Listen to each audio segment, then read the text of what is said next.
સુરેન્દ્રનગર જિલ્લાના લીંબડી શહેર ખાતે આજરોજ ડોક્ટર બાબા સાહેબ આંબેડકરની 135મી જન્મજયંતિની ઉજવણી કરવામાં આવી હતી। ડોક્ટર બાબા સાહેબ આંબેડકરની 135મી જન્મજયંતિ નિમિત્તે ગત રાત્રે ડીજે ડાયરો યોજાયો હતો અને રાત્રે 12 વાગ્યા પછી કેક કાપી ડોક્ટર બાબા સાહેબ આંબેડકરની 135મી જન્મજયંતિની ઉજવણી કરવામાં આવી હતી।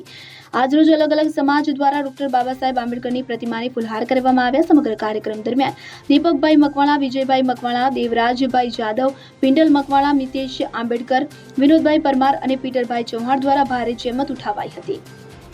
જ્યારે ડૉક્ટર બાબા સાહેબ એને બંધારણની રચના કરી એવા હળવૈયા એટલે કે ગુજરાત નહીં દેશના કહેવાતા એવા બાબા સાહેબ આંબેડકરની આજે 135મી જયંતિ હોય તો આપણે આજે મિત્રો છે એમની જોડે વાત કરીશું। પહેલાં આપણે એક દરબાર છે એમની જોડે વાત કરીશું કે બાબા સાહેબ વિશે શું કહીશું, એટલે શું કહેવા માંગો બાબા સાહેબે સબ ગુજરાત જ્ઞાતિઓને એક રાખી સંવિધાન બનાવ્યું। હવે લલિતભાઈ જોડે વાત કરીશું। લલિતભાઈ એસટી ડેપોમાં છે। આજે ડૉક્ટર બાબા સાહેબ આંબેડકરજીની 135મી જન્મજયંતિ જ્યારે હોય ત્યારે સમગ્ર લીંબડી અનુસૂચિત જાતિ સમાજના યુવાનો દ્વારા અન્ય સમાજ પણ છે ને આવતીકાલે આવશે આવતીકાલે રાત્રે ભવ્ય કેક કાપીને ઉજવણી કરવામાં આવી હતી। આજે ત્યારે છે ત્યારે લીંબડીના સમગ્ર સમાજ હર્ષભેરે આવી અને એક પછી એક લાઈનબદ્ધ બાબા સાહેબને ફુલાર કરે છે અને જન્મદિવસની પીટરભાઈ જોડે પણ વાત કરીશું। પીટરભાઈ આપ શું કહેશો આજના દિવસમાં?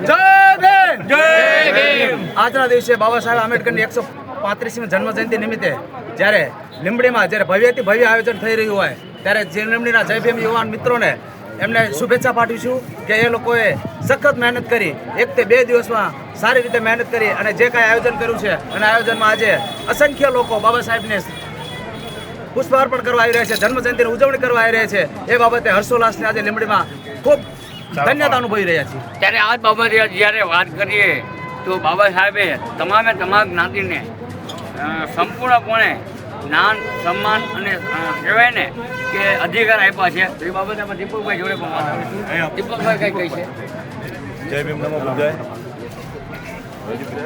135મી જન્મજયંતિ નિમિત્તે બાબા સાહેબને હરેક સમાજના લોકો સાથે મળીને ભેગા થયા છે અને પુષ્પાર્પણ કર્યું છે, રાતે કીર્તન કર્યો હતો, અત્યારે ફુલહારને એની વિધિ રાખેલ છે। તેમજ આપણી જોડે જોડાયા છે અત્યારે હાલ ભાઈ દેવરાજભાઈ, એમને એ શું કહેવા માંગે છે? જય ભીમ, નમો બુદ્ધાય। આજરોજ લીંબડીની અંદર જ્યારે બાબા સાહેબની જન્મજયંતિ 135મી જન્મજયંતિ ભવ્ય રીતે ઉજવાઈ રહી હોય અને અમને એક સપનું જે સાકાર થયું, બાબા સાહેબનું કહે છે કે શિક્ષિત બનીએ, સંગઠિત બનીએ, સંઘર્ષ કરીએ, એ અમને હાલમાં જે અમારામાં સમાજની અંદર શિક્ષણની વ્યાપ વધતો જાય છે એના લીધે અમને લાગે છે કે એ જે સપનું છે કે શિક્ષિત બનીએ, સંગઠિત બનીએ, સંઘર્ષ કરીએ, એ સ્વપ્ન સાકાર થતું જાય છે। વાત કરીએ તો જે બાબા સાહેબે એ LLBની ડિગ્રી પ્રાપ્ત કરી હતી એ આપણા વિજયભાઈ ત્યાં પણ પ્રાપ્ત કરી છે, એ શું કહે? જય ભીમ, નમો બુદ્ધાય। આજે ડૉક્ટર બાબા સાહેબ આંબેડકરની 135મી જન્મજયંતિ નિમિત્તે લીંબડીમાં ભવ્ય આયોજન ફુલહારનું કાર્યક્રમ તથા ઠંડા પીણાનો કાર્યક્રમ કરેલ છે અને બાબા સાહેબે દેશને એક સંદેશ આપ્યો છે કે શિક્ષિત બનો, સંઘર્ષ કરો અને સંગઠિત રહો, બરાબર, અને પાખંડવાદથી દૂર રહેવું જોઈએ। જય ભીમ। એટલે જે ડૉક્ટર ભીમરાવ બાબા સાહેબ છે તેમણે દરેક સમાજને સરખો ન્યાય આપ્યો છે। એ બાબતે પીનલભાઈ જે છે દલિત સમાજના એ બે શબ્દ કહી છે। જય ભીમ। આપણી 135 જન્મદિવસની ઉજવણી માટે જે સમાજ ભેગા થયા છે એ માટે આભાર માનું છું। જય ભીમ, એકતા રહે, આવી શાંતિ। ત્યારે આ બાબતે હજી એક પણ વ્યક્તિ એવા છે કે જે શિક્ષિત છે, સંગઠિત છે અને કહેવાય આગળ પડતા છે, એની જોડે વાત કરશું। નામ મને ભૂલી ગયો છું અત્યારે, મિતેશભાઈ તમે શું કહો? તમામને પહેલાં દેશવાસીઓને 135મી જન્મજયંતિની શુભેચ્છા।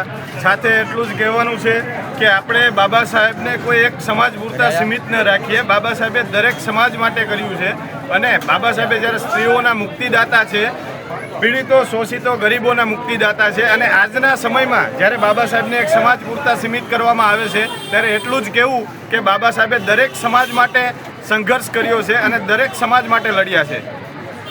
ત્યારે હાલ અત્યારે આપણે દરેક સમાજના કહેવાય અલગ અલગ સમાજના લોકો હવે આપણે વાત કરી અત્યારે અને દરેક સમાજ બાબા સાહેબ વિશે હાલ સરસ સારું અને વિશિષ્ટ બોલી રહ્યા છે. કેમ કે એમને જે મળતો જે લાભ હોય એ બાબા સાહેબની કલમના દ્વારા મળવામાં આવ્યો હતો. એ માટે બાબા સાહેબનો આભાર.